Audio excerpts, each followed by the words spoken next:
Welcome back to our channel taste and travels. ఈరోజు చేపల పులుసు ఎలా చేసుకోవాలో చూద్దాం. ముందుగా గ్యాస్ ఆన్ చేసుకుని కడాయి పెట్టుకుని 1 కప్ ఆయిల్ యాడ్ చేసుకోవాలి. 7 పచ్చిమిరపకాయలకి ఘాట్లు పెట్టుకుని ఆయిల్లో యాడ్ చేసుకోవాలి. 3 ఉల్లిపాయలు, 1 టమాటాని పేస్ట్లా చేసుకుని ఆ పేస్ట్ని కూడా ఆయిల్లో యాడ్ చేసుకోవాలి. 3 నిమిషాల పాటు ఫ్రై చేసుకోవాలి.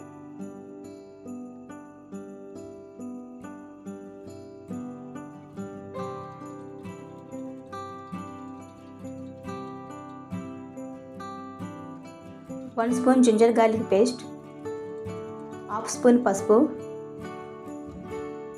1 స్పూన్ సాల్టు, 3 స్పూన్ల కారం వేసుకుని బాగా మిక్స్ చేసుకుంటూ ఫ్రై చేసుకోవాలి.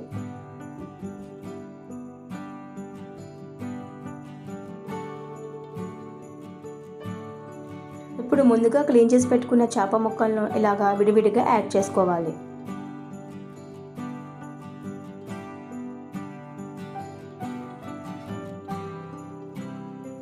ఇప్పుడు చేప ముక్కలను స్లోగా టర్న్ చేసుకోవాలి. ఇలా టర్న్ చేసుకోవడం వల్ల ముక్కలకు మసాలా బాగా పట్టి ముక్క చాలా టేస్టీగా జ్యూసీగా ఉంటుంది.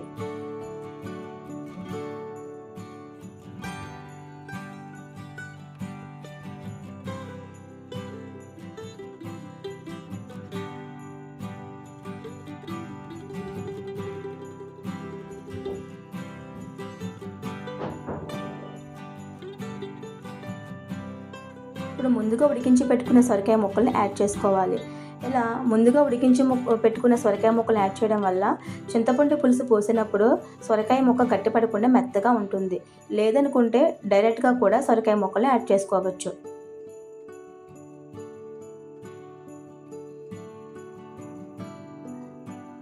యాభై గ్రాముల చింతపండులో 1/2 లీటర్ వాటర్ పోసి పులుసుని యాడ్ చేసుకోవాలి.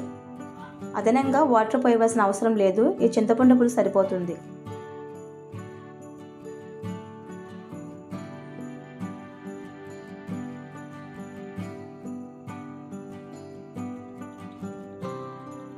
చింతపండు పులుసు యాడ్ చేసిన తర్వాత ఇలా స్లోగా మిక్స్ చేసుకోవాలి.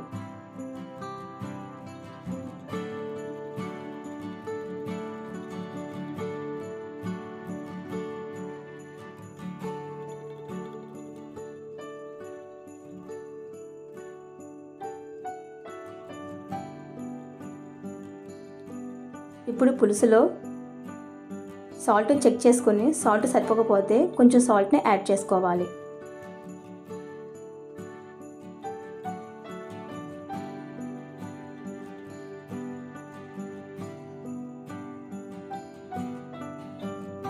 సాల్ట్ యాడ్ చేసిన తర్వాత మళ్ళీ స్లోగా మిక్స్ చేసుకోవాలి.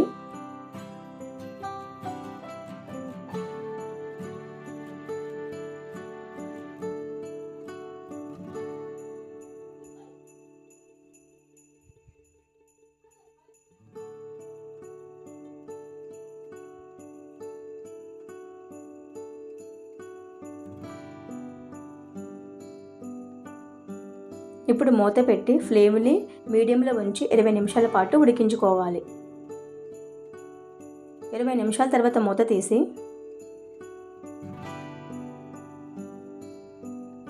మసాలా పేస్ట్ని యాడ్ చేసుకోవాలి. అలాగే ముందుగా కట్ చేసి పెట్టుకున్న అరకట్ట కొత్తిమీరని కూడా యాడ్ చేసుకోవాలి.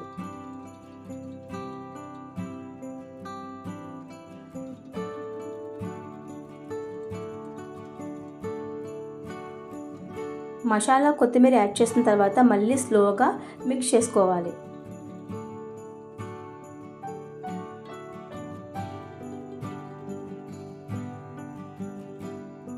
ఇప్పుడు వీలైతే గిన్నెని పట్టుకుని ఇలా 4 వైపులా కదుపుతూ పులుసుని మిక్స్ చేసుకోవాలి.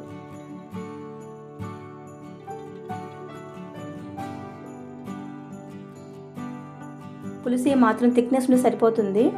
చల్లారిన తర్వాత కొంచెం థిక్నెస్ పెరుగుతుంది.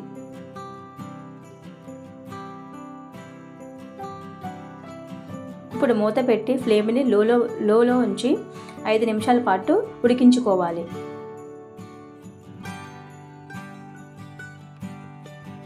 ఇలా ఆయిల్ సపరేట్ అయిన తర్వాత గ్యాస్ ఆఫ్ చేసుకొని చల్లారిన తర్వాత కర్రీని సర్వ్ చేసుకోవడమే. అంతే, చాలా ఈజీగా ఉండే చేపల పులుసు రెడీ అయిపోయింది. మీరు కూడా ఇదే మెజర్మెంట్స్తో ఇదే ప్రాసెస్లో ఒకసారి ట్రై చేసి ఎలా వచ్చిందో కామెంట్ రూపంలో కామెంట్ చేయండి. మీకు కానీ వీడియో నచ్చితే లైక్ చేయండి, షేర్ చేయండి, అలాగే సబ్స్క్రైబ్ చేసుకోండి ఛానల్ని.